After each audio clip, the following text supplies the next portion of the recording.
పిలిచిన చోటుకొస్తుంది. చెప్పినట్టల్లా చేస్తుంది. ఎవరైనా సరే. మహారాజులు సైతం ఆ కాలంలో మహారాణులను వశపరచుకోవడానికి ఈ విద్య ప్రయోగించారు. ఏం విద్య? వశీకరణం. వశీకరణమా? భస్మం. ఏ భస్మం? మంత్ర భస్మం. వశం చేసుకోవాలని ప్రయత్నించే అమ్మాయిని ఆ భస్మం నుదుట పెట్టుకుని ఒక్క చూపు చూస్తే చాలు. ఆ అమ్మాయి కూడా అదే విధంగా నిన్ను చూసిందనుకో, కాయ పడ్డైనట్టే. కాకపోతే దానికి ఒక పద్ధతి ఉంది. శుభ్రంగా స్నానం చేసి ఆ భస్మాన్ని నుదుట పెట్టుకోవాలి. తను నిన్ను చూసేంత వరకు నోరు తెరిచి ఒక్క మాట కూడా మాట్లాడకూడదు. రాత్రి వెళ్ళి పిలిస్తే నిద్రపోతున్న మంచం నుంచి కూడా లేచి వచ్చి తోక ఆడించుకుంటూ నించుంటుంది. ఇది ఎక్కడ దొరుకుతుందంటావు?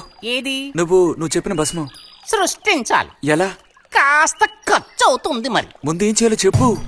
జత కలిసిన ఓసరవిల్లి ఉందే, ఓసరవెల్లి, దాని మీద పేడ విసిరి పట్టుకోవాలి.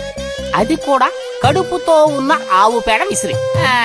అప్పుడు అది కాస్త ఊపిరాగి చస్తుంది. ఆ చచ్చిన దాన్ని తీసుకొచ్చి కొబ్బరి చెట్టు చిటారు కొమ్మను ఎండబెట్టి పొడి చేయాలి. తర్వాత దానికో మంత్రం ఉంది, ఆం ఫట్. కొబ్బరి చెట్టు చిటాన్ని కట్టి ఎండబెట్టాలా? గంగరాజు కాసేదైనా జరిగే పని చెప్పు. కొంచెం కష్టమైన పనే. కాకపోతే నువ్వు చేయవలసిందల్లా ఒకటే, 2 ఊసర విల్లుల్ని పట్టివు చాలు.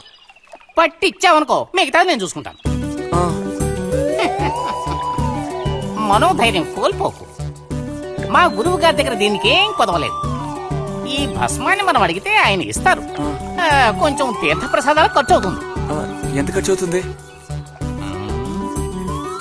ఇప్పటికో 5 రూపాయలు ఇచ్చావంటే పని అవుతుంది. నెత్తిన పూసుకోవచ్చు.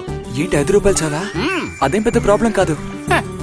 బాలక, ఆత్మధైర్యంతో ముందుకు సాగావనుకో అవ్వందంటూ లేనే లేదు.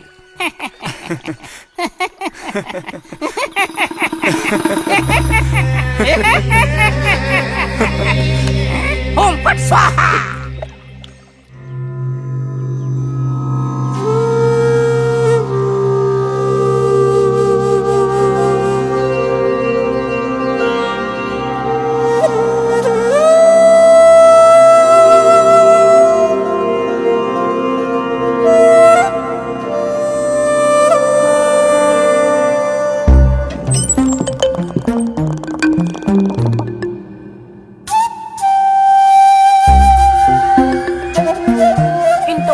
లేచి స్నానం చేసావు, ఎక్కడికి వెళ్ళాలేంటి? ఏంటి స్పెషల్ గా విభూతి పెట్టావు? ఏంటి విశేషం? నువ్వు పోరా.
రే నిన్నెవరు ఇక్కడికి రమ్మంది? నిన్ను నీకు ఇప్పుడే అమ్మాయి కావాల్సి వచ్చిందా? చెప్పు.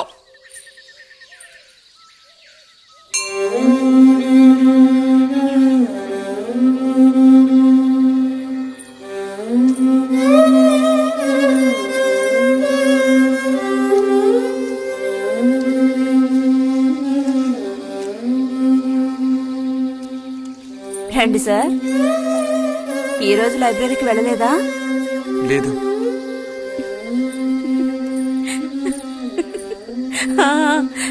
ఆ రోజేంటి పెద్ద విభూతి పెట్టుకుని తపస్సు చేస్తూ కూర్చున్నావు? ఆ రోజు అడగాలనుకున్నాను, దేనికోసం తపస్సు చేస్తున్నావా అని. వశీకరించడానికి. ఎవరిని ఎవరిని వశీకరణ చేసుకోవడానికి? నిన్నిరతే.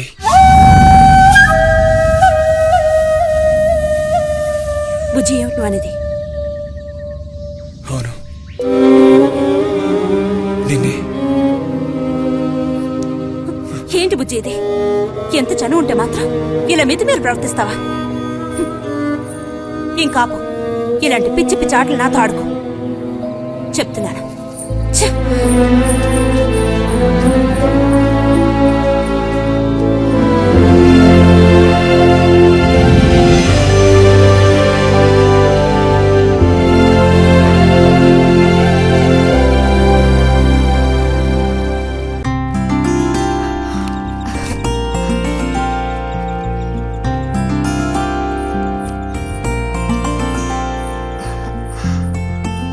ఎప్పుడొస్తున్నారంట?